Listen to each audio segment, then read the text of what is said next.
I got an email not long ago from a United States Marine. He was actually writing me as a distraught father. He said, my daughter was the top Christian student in her high school class. She won several scholarships from Christian organizations to go to college, and she could take them to any college she wanted to. So she wanted to take him to the University of North Carolina at Chapel Hill to win the campus for Christ. And it needs to be one for Christ. So he said, we sent her off there. About 4 weeks into her first semester, I got a phone call from her. Her words devastated me. She said, Dad, I don't believe in God anymore. He said, I got in my car, I drove 4 hours down to Chapel Hill, I sat down with her, and I got nowhere with her. What happened? Well, she ran into atheistic professors on college campus. He said, is there anything I can do? I said, have you ever gotten her any apologetics training? He said, I wanted to, but I never got around to it. Is there anything I can do now? I said, well, you could ask her a question. In fact, this is a question I ask all unbelievers. If Christianity were true, would you become a Christian? I mean, if she hesitates at all, the problem isn't just here, the problem's here. She might not want it to be true, because when you go to college, you don't necessarily want God to exist. You want to do your own thing. You don't want the moral constraints of God on you. A lot of times people are not on a truth quest, they're on a happiness quest. And they're going to believe whatever's going to make them happy. The problem is, ultimately, the only way to get true ultimate happiness is to go straight through truth. And we all know who the truth is, and the truth will set you free. Now, do you think this woman, by the way, is typical or atypical of Christian high school students that go off to college? Typical. In fact, 75% of young people walk away from the church once they go to college. Some never return. Now, there's a number of reasons for this, but one of the reasons is they don't know why Christianity is true. And then they run into atheistic college professors who say things like this. This is Steven Weinberg. He teaches at UT Austin. He's a Nobel laureate in physics. And he says science points to atheism. In fact, he puts it this way. I personally feel that the teaching of modern science is corrosive of religious belief, and I'm all for that. If scientists can destroy the influence of religion on young people, then I think it may be the most important contribution that we can make. Wait, I always thought the most important contribution a professor could make would be to teach his young students truth so they could be better citizens, more productive citizens. But no, according to Weinberg, it's to talk them out of religion. Now, it's not just science that apparently the atheists think points away from God into atheism. All of these other things, these are all atheists. Christopher Hitchens, I've had the opportunity to debate him a couple of times. He's since passed on. David Silverman is the president of the American Atheists. These debates you can see for free on our website, crossexamined.org. Of course, Richard Dawkins, top atheist in the world, most well-known. They think that reason, science, evolution, morality, evil, there's too much evil in the world, there can't be a good God, or the God of the Old Testament is evil. They think all of these things point to atheism and away from Christianity. Well, before we address these, let's go to the ruins of Corinth, Greece. What I love about Corinth is when you go to Corinth, you're standing right where the Apostle Paul stood. And as you know, he wrote a couple of letters to the church at Corinth, 1st and 2nd Corinthians. And in 2nd Corinthians, he's writing to the church about false teachers. And here's what he says. We destroy people's arguments and every proud thing that raises itself against the knowledge of God. In other words, we're not just supposed to give evidence that Christianity is true. We're supposed to give evidence as to why the unbelievers' arguments are false. And let's go back to these arguments that they apparently give for atheism. Are these really arguments for atheism? No, these arguments are not arguments for atheism because they are stolen from God himself. What I'm saying here is that atheists are stealing from God to argue against him. They are committing intellectual crimes. And this crimes is an acronym from the new book that Mark had mentioned, Stealing from God, Why Atheists Need God to Make Their Case. Because atheists think all of these things point to atheism when in fact none of them would exist unless God existed. Causality, reason, information, morality, evil, science. The information chapter has to do with evolution. These are all things that atheists think point to atheism, but in fact, none of these things would exist unless God existed. We're going to try and answer 3 questions here this morning. What does science say about God? Can science disprove God? Because sometimes you hear atheists saying, oh yeah, science has disproven God, so there can't be God because science has disproven it. Does science need God? All right, what does science say about God? In order to do this, we have to go back 20 years to the O.J. Simpson trial, 1995. Let's look at the evidence that was presented at trial, some of the evidence. First point, Simpson's blood was found at the scene of the crime. There's only a 1 in 170 million chance it was not Simpson's blood. Secondly, Goldman, Brown, and Simpson's blood, Goldman and Brown were the two victims, and Simpson's blood was in Simpson's Bronco. You remember the white Bronco, the slow speed chase in LA, the LA freeway? All the blood was in the Bronco. Thirdly, the glove at the scene had blood from all three on it, and it matched the glove at Simpson's house. You remember when Johnny Cochran said, if the glove doesn't fit, you must acquit? Then the bloody footprints at the scene were from a rare size of size 12 shoes that Simpson owned. There was only 199 pairs of these shoes sold in the United States, and Simpson had one of them. Finally, Brown's blood was on Simpson's socks, and there's only a 1 in 21 billion chance it was not her blood, which means she was probably the only human being in the history of the world to have that blood. Now, question, does science show that Simpson was guilty? No. Why? Not because I think Simpson was innocent, but because science doesn't say anything. Scientists do. All science gives you is the evidence. You have to gather the evidence and then interpret the evidence, and no evidence is self-interpreting. All evidence, all data needs to be interpreted. And so you can look at this evidence as a juror, as a scientist, and say, first of all, is this evidence good? And secondly, is it good? Does it point more toward guilt or innocence? A scientist has to do that. Science doesn't say a thing. Now, to amplify this point a little bit more, let's take a look at a survey about 10 years after the crime. They asked people whether they thought Simpson was guilty or not. 77% said, yep, he's guilty. But there was an ethnic divide. 87% of whites said he was guilty, but only 29% of blacks said he was guilty. Now, why did two sets of people looking at the same evidence come to different conclusions? Because perhaps it's based on their worldview, their mindset. Blacks, understandably, were more apt to think the case was racially motivated. Why? Because maybe they had been victims of racism themselves and said, OJ's been set up. Whereas whites hadn't had that same experience, so when they look at the evidence, they go, OJ's guilty. Same evidence, two different conclusions. Why the difference? The mindset, the worldview.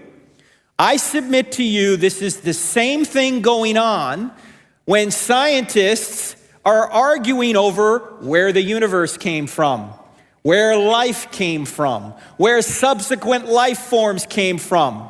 It's based on an argument over worldviews or mindsets. If you're somebody who's open to God, you'll look at the evidence and go, yeah, this evidence points to God. If you're a materialist, though, if you're an atheist and you've ruled out any intelligence out there, if you think every cause is a material cause, in other words, all that exists are materials, doesn't matter how much the evidence appears to point to an intelligent being, you're going to say, nope, had to be a natural cause. You see, this is not an argument over evidence. It's an argument over philosophy or your philosophical worldview. Because science doesn't say anything, scientists do. And you need to be aware that quite frequently when scientists interpret the data, they're actually just interpreting the data based on their philosophical worldview. They've already decided it can't be God. Why? Because they've ruled God out in advance. That's why. So the answer to the first question is, what does science say about God? Nothing. Scientists do. Science is just a method we use to discover cause and effect relationships. And you need to discover what their worldview is to discover how they're interpreting the evidence. Quite frequently, their worldview is interpreting the evidence, and they're not being fair with the evidence. Now, second question, can science disprove God? You hear atheists sometimes saying this, science can disprove God. A friend of mine is John Lennox. He's a brilliant professor at Oxford University, and he has an illustration that he gives to his students. Suppose you have a Ford motor car in front of you, like a Model T. What accounts for the Ford motor car? I'll give you two possibilities. Henry Ford or the laws of internal combustion. And the students look at it and go, wait, Dr. Lennox, you need both. You need Henry Ford to create the car, and then you need the laws of internal combustion to allow the car to operate. And he goes, aha, yes, you see it now. Why can't atheists see this point? You can study a Model T and its engine and how it works from now till doomsday. You will never disprove the existence of Henry Ford. Atheists look at the world and go, well, we don't see God out there. That would be like looking at the Model T engine and going, saying, I don't see Henry Ford in there. Well, of course, he's not part of the car. He created the car. God isn't part of the universe. He created the universe. To say that a scientist can disprove the existence of God is like saying that a mechanic can disprove the existence of Henry Ford. He may actually show that a creator exists, because the more he studies the car, the more he realizes it had to be put together by intelligence. Let's take a look at the two types of science. Empirical science determines or discovers how things operate, whereas forensic science discovers how things originated. For example, you take 2 parts hydrogen and 1 part oxygen, you put it together, you always get water. You can go in the lab and repeat it over and over again. Empirical science is repeatable, but forensic science is not repeatable. You can't go resurrect Ron Goldman and Nicole Brown Simpson and witness the murders over and over again. It's a one-time historical event. So if you want to figure out scientifically what happened at the O.J. Simpson murders, you have to be like a detective. And you have to look at clues and draw an inference to the best explanation.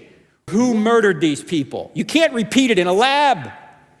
When atheists are out there trying to say that science has disproven God or science shows we don't need God, what they're using is they're using the prestige of empirical science and imposing it on forensic science. In other words, look, we are just so technologically advanced. We have more computing power at our fingertips than existed in the entire world prior to like 1960. It's right here. In fact, if you have a digital watch, you've got more computing power on your wrist than there existed in the entire world in 1960. Technology is amazing. All of that is empirical, though. That says nothing about where the universe came from, where the first life came from, where subsequent life form came from. Those are all historical questions.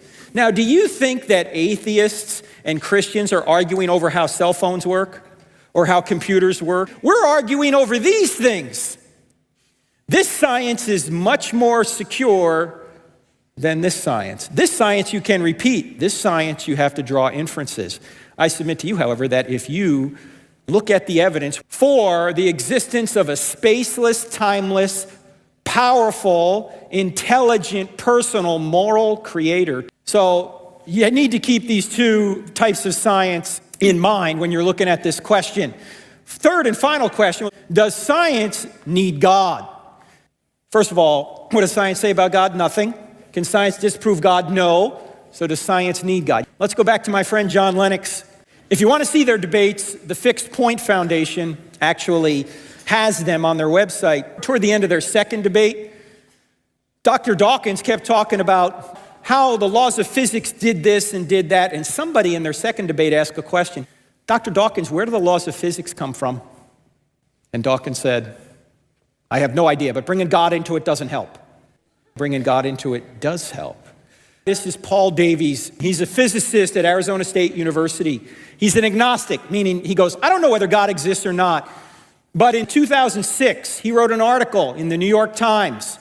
This article, Taking Science on Faith, he was basically asking the question, why are there orderly natural laws? Here's what he said in the article. Scientists take the orderly laws of physics on faith, and that those laws are all expressed as tidy mathematical relationships. This world is rational because it's the product of rationality, a mind. Over the years, I've often asked my physicist colleagues why the laws of physics are what they are. The answers vary from, that's not a scientific question, to nobody knows. The favorite reply is, there is no reason they are what they are, they just are. And stop asking the question. After he posted this article in the New York Times, his email box was filled with vitriol from atheists. Why are you doing this, Paul? Stop asking that question. because there is no answer for it from a materialistic perspective. If there are orderly laws of nature, there must be a lawgiver. Science requires nature to be goal-directed. Why do the planets reliably orbit the sun? Why are they so orderly and consistent? Because they're being governed by orderly laws of nature. You say, Frank, gravity does this. Yeah, but what's making gravity do what it does consistently and repeatedly? You look at a beautiful tree, an oak tree. Where did this oak tree come from? It came from an acorn.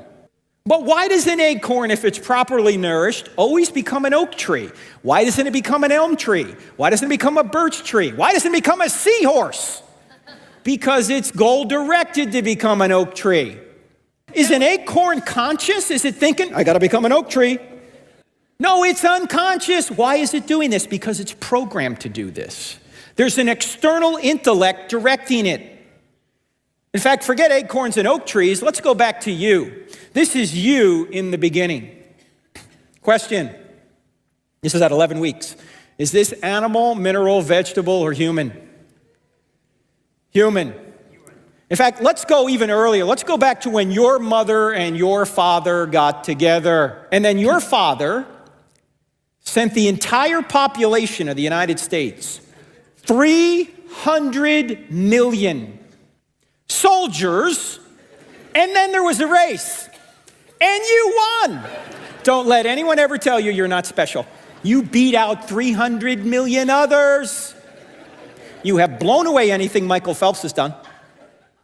Now, when your soldier contained half of the genetic information that makes you you, and your egg contained the other half of the genetic information that makes you you, a new 100% genetic human being was created. You have not received any more genetic information from that point till right now.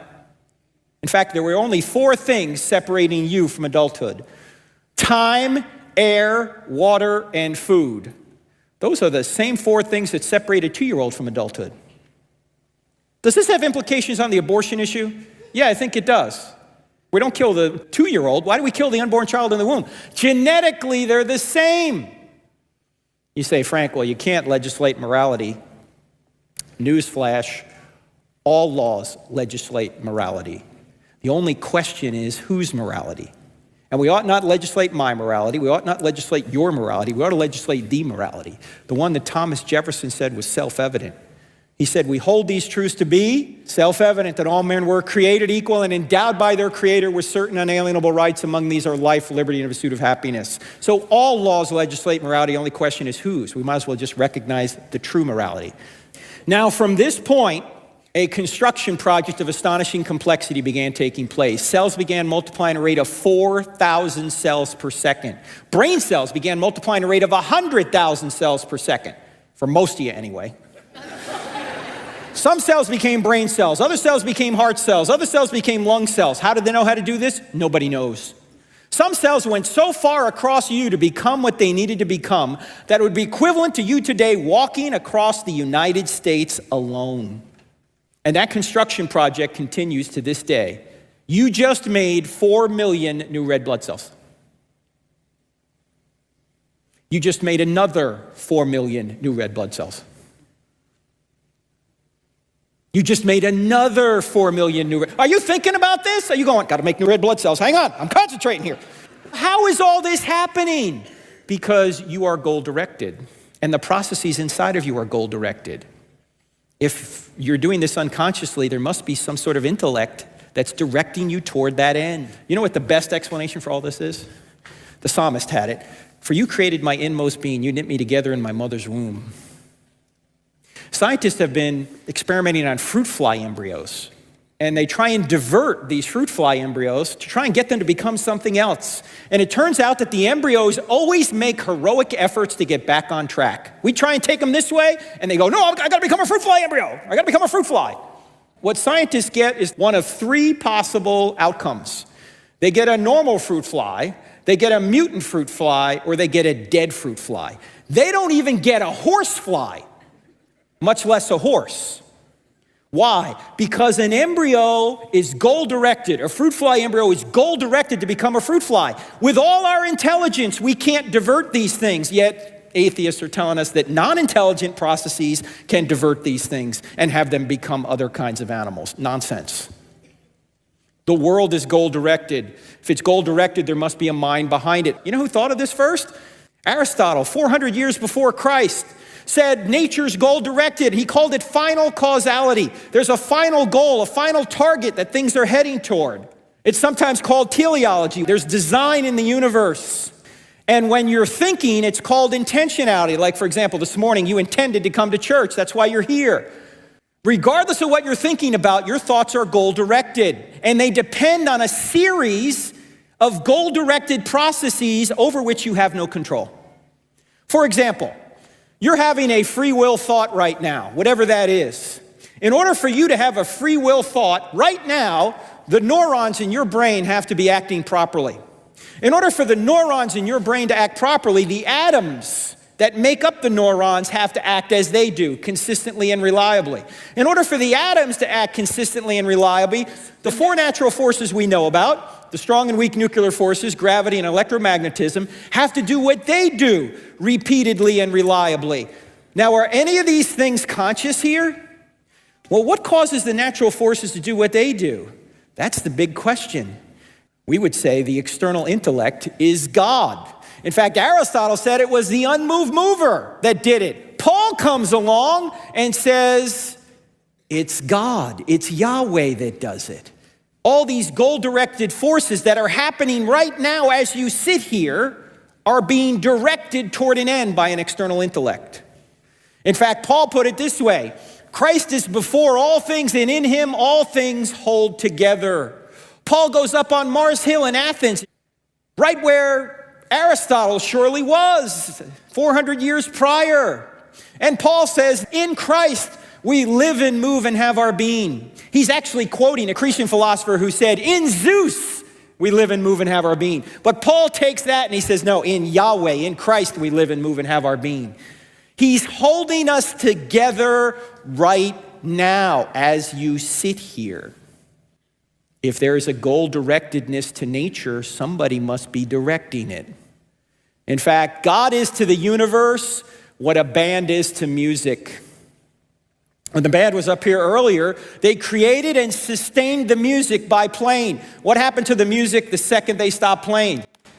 The music was over. The same thing is true with God. He creates the universe and he creates you, and he sustains the universe and he sustains you. If he were to stop sustaining you and me, we'd all go out of existence.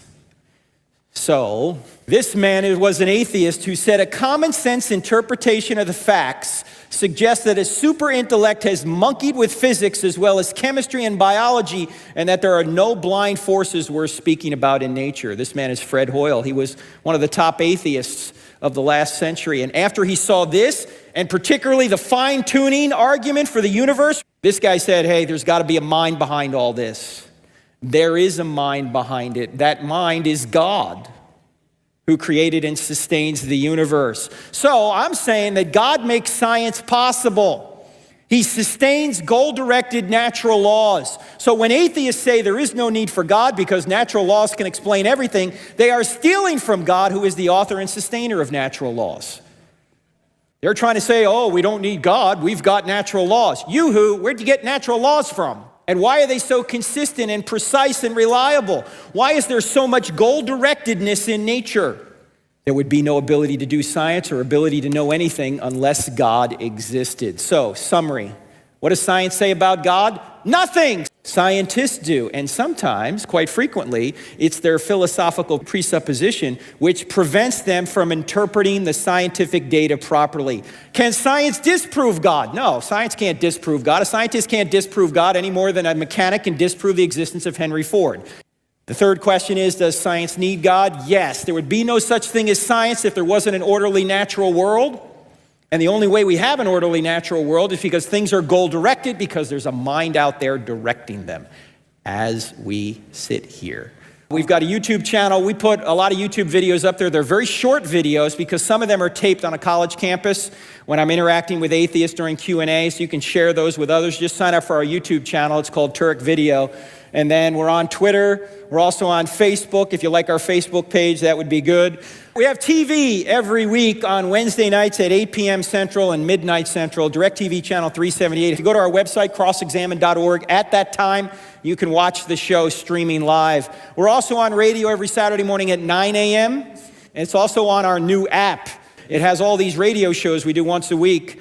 And it also has a quick answer section. I want to tell you about this quick answer section. Suppose you're having lunch with somebody and they say something against Christianity and you're not quite sure how to answer it. You take out your iPhone or your iPad, you go to the quick answer section of the Cross-Examined app, and chances are the objection they brought up, we have a short answer to right there in the app. So download it, it's free.